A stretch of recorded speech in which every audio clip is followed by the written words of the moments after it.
Fear is not always born of shadows. Sometimes it comes from the quiet certainty that beneath the surface of ordinary life lies something grotesque, waiting to be unearthed. That is why the Hanover court affair haunts me still. It began not with a scream in the night or a headline in the morning paper, but with a chance remark in the comfort of a smoking room. A friend at my club leaned toward me as if sharing gossip, yet his words struck with the weight of doom. He asked who kept company with the brilliant Mr. Pepper, had not seized the opportunity to make my name by solving the Hanover court case. I had never heard of it. He explained in hushed tones that a landlady, prying into a tenant's unpaid-for luggage, had discovered what she believed to be the mutilated remains of a human body. She had not yet gone to the police, fearing scandal more than murder. But the discovery was fresh made that very morning over breakfast. He passed me the address as one might slip poison into a hand. Without hesitation, I left my chair, seized my hat, and took a cab to Hanover Court. The landlady met me in a storm of wringing hands and whispered fears. She confessed that she dreaded the police, dreaded the newspapers printing her address, dreaded losing her livelihood far more than she dreaded what lay inside the trunk on her landing. If only I, with Mr. Pepper's reputation, would remove the trunk and take responsibility, she could breathe again. I promised her discretion, though inside me a shiver ran cold. Together we dragged the trunk downstairs. Its weight was more than wood and iron. My fingers trembled as I unfastened the lid. Inside, wrapped in dirty newspapers and an old army blanket, lay bones. They were not whole, not clean, not lifeless in the way of natural decay. They bore scraps of desiccated flesh, the obscene trace of life cut short. At the bottom of the trunk, wrapped apart as though in cruel reverence, was a skull. I questioned her as best I could. The tenant had called himself Henry Allen, though the household knew him only as the doctor. He had lodged there 5 years, eccentric and secretive, sending money from Naples, Egypt, Athens, even Peru. Once a month, always on the 2nd, unless it was Sunday, he received a registered letter, heavy with what she believed was banking business. He paid his rent on that very morning. He ate no meals in the house, kept no friends, and spoke little save for a muttered good morning. Only once had a woman come, her tone sharp, her presence commanding, and Allen, rather than face her, hid under his bed like a guilty child. The landlady suspected a wife, and then, 3 months ago, he had walked out as always at 9 o'clock in the morning and simply never returned. At our office, Mr. Pepper received the trunk with a gleam in his eye, not of horror but of triumph. He spread the bones as though they were jewels and declared that plastic reconstruction would reveal the murdered woman's face. With deft hands he warmed wax, pinched off cones, and pressed them to the skull, slowly, hideously. A face emerged, not the face of a beauty struck down in tragedy, but a nightmare visage twisted by deformity. Her left leg had been 3 inches shorter than the right, her right arm 2 inches shorter than the left. The reconstructed face was grotesque, and for a moment I thought, against my better nature, that such a creature might indeed have provoked her fate. Pepper's plan was audacious. Confront Allen with this waxen phantom of his victim, and watch him confess in terror. He would call reporters, summon Scotland Yard only afterward, and let our names stand first in glory. But weeks passed. Allen did not return. Pepper, impatient, devised another plan, a snare baited with greed. He drafted a false report to 4 newspapers that Henry Allen had inherited a fortune of £1.5 million from a deceased eccentric lady, with the stipulation that if he failed to claim it within 6 months, the sum would establish a home for starving cats in London. Pepper knew the world would love such a story of unclaimed riches. He predicted we would be flooded with impostors, all of whom he would terrify with the corpse before dismissing them. And indeed letters poured in, a Henry Allen from Queensland, another from Salt Lake City, even a Mary Allen who swore she had been called Henry as a schoolgirl, but not the real Henry Allen. The trunk remained. The wax face leered beneath its shroud, and Pepper's patience thinned. Then, one morning, just as despair settled on us, the landlady returned, trembling, with a postcard in her hand. It bore the postmark of Genoa. It was signed in the unmistakable hand of Henry Allen. He would be back in London within the week. And now, she asked, what was she to say when he demanded his trunk? Her eyes darted toward the floor as though the very boards beneath her feet might betray her. Terror has a strange way of feeding itself. The landlady quivered at the thought of Allen's return, her voice trembling as she asked if she would be expected to tell him the truth that his trunk had been pried open and its ghastly contents exposed. Pepper, with the cam of a man sketching out a lecture, explained that according to law she herself was bound to arrest him upon sight. Her eyes went wide, her lips bloodless. She protested that no woman alive could lay hands upon a man accused of murder. She begged us to intervene, to meet him at her door, to shoulder the burden she would not carry. I felt unease rising in me. The law's shadow seemed to fall across Pepper and me both. If we withheld the police much longer, were we not becoming accessories to the crime we claimed to investigate? Yet Pepper's pride was adamant. He instructed me to wait daily at her lodging, to accost Allen should he appear, and to lure him to our office to be confronted with his victim's waxen face. It was the first time I had seen him bend from his hauteur, and though I honored him for it, I did not relish the role assigned to me. Fate spared me from it. By coincidence, the same club acquaintance who had first mentioned the affair introduced me at luncheon to a doctor, head of a medical school in London. The man was troubled. An assistant at his anatomical school, a diligent youth, had vanished 2 days earlier. At first, the staff hesitated to involve the police, fearing scandal during the critical examination period.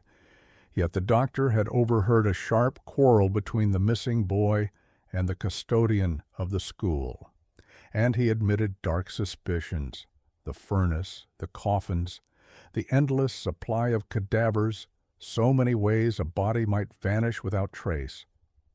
He asked if I might inquire quietly, as an amateur detective, and spare the establishment the taint of official inquiry. That very afternoon I found myself in the school's shadowed corridors. The custodian, Stokes, was a broad-shouldered man, brisk in manner, willing enough to show me the basement where coffins were packed and the furnace glowed red. His conversation was macabre, but matter-of-fact. The careless boy had neglected duties, mixed bones, failed to tend the fire. We walked among piles of skulls and trays of limbs, with scraps of flesh still clinging to them, relics that stirred in me an uncanny recognition. These remnants mirrored the bones laid out in Pepper's laboratory. Stokes, talkative over his work, mentioned another name, Henry Allen. He spoke with irritation, describing how Allen had once tricked him, walking away with specimens under the guise of study, never returning them. In his ledger, Stokes had marked each with a private symbol, so he could swear to their identity if ever they reappeared. He turned the pages with grim satisfaction, pointing to dates and entries beneath Alan's namehead, forearm, leg, pelvis. My pulse quickened. The mystery trunk was no grave of murder. It was a thief's hoard of stolen anatomical specimens. I concealed my excitement until I had confirmed matters with the principal of the school. The doctor, upon hearing Alan's name, reacted with exasperation.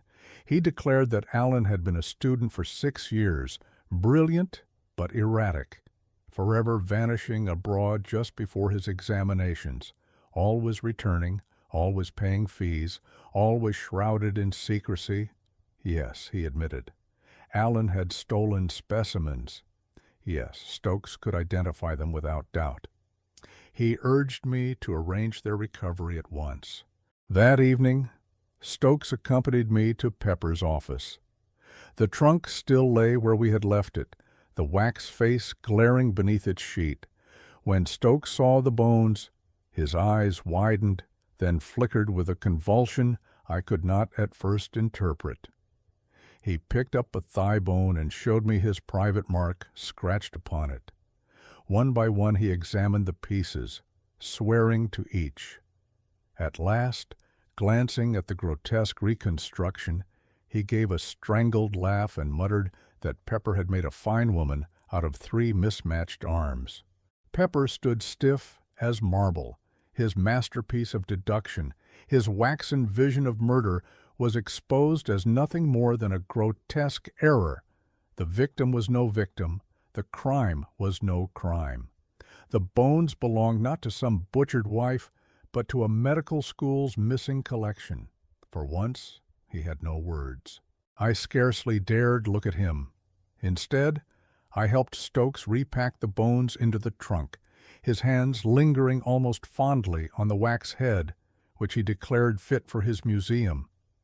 He advised that if Alan should return to reclaim his property, we direct him to the principal. I agreed, and then, as though the very walls conspired to mock us, a bell rang at the landlady's door below.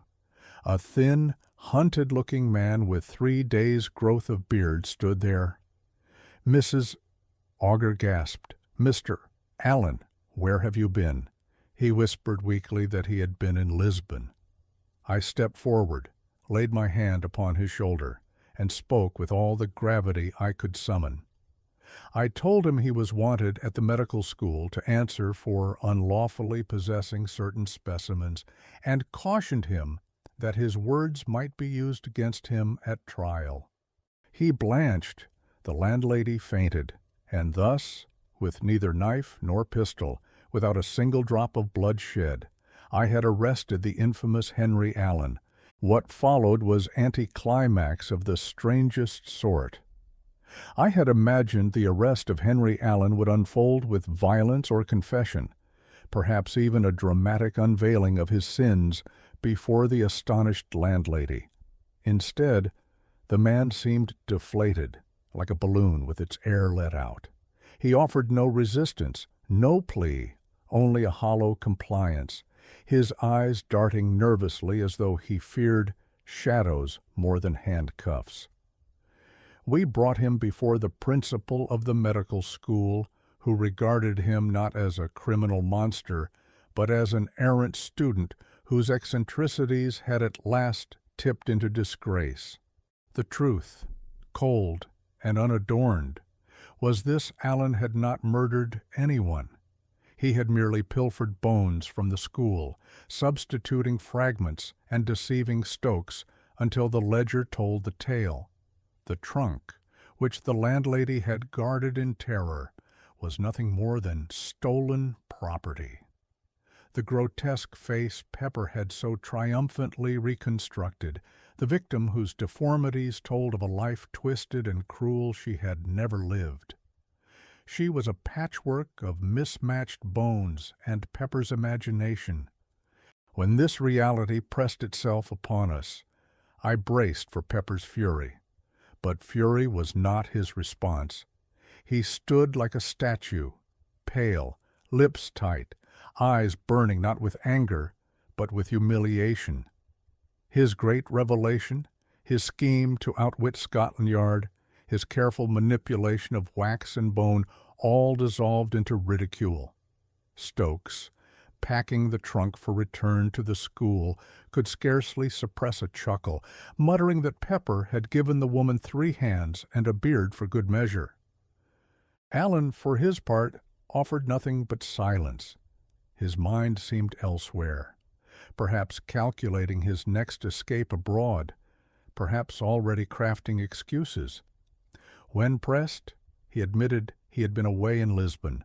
Why he stole the specimens remained unclear.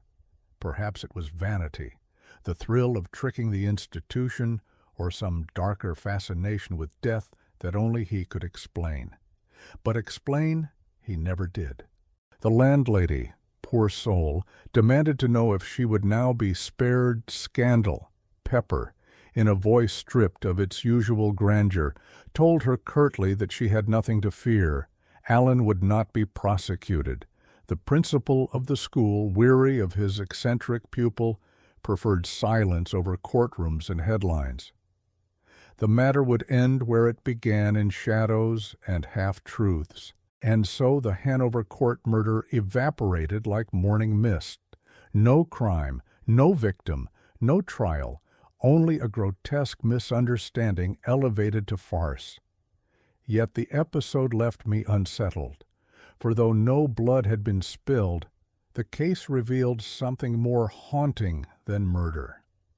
It revealed the fragility of perception, the ease with which fear shapes truth, the terrible hunger in men like Pepper to conjure order and triumph out of chaos, even at the cost of fact. The wax face he built from bones never meant to belong together seemed to me a mirror of our own folly, an effigy of our desire to impose meaning on the meaningless. As for Pepper, he resumed his cases with renewed zeal, though I sensed the sting lingered. He never again mentioned Allen by name, nor the wax head that had so mocked his art. To me, the affair stood as both lesson and warning that truth, when stripped bare, is sometimes less satisfying than the lies we invent, and that even the greatest detective may find himself undone not by villains, but by his own certainty. So ended the Hanover court affair, a story whispered in smoking rooms as though it had been a murder, though no one had died. It remained instead a comedy tinged with horror, a tale of bones mistaken for tragedy, and of a detective whose brilliance faltered before the grotesque mask of his own imagination. If you follow the twists of this strange case, I invite you to carry its lesson with you. Question what you see, doubt what you hear, and remember that sometimes the darkest mysteries lie not in crime, but in the minds that seek to solve it. Like, share, and subscribe if you'd like to hear more stories that probe both the shadows and the ironies of human nature. And I would love to hear your thoughts in the comments below.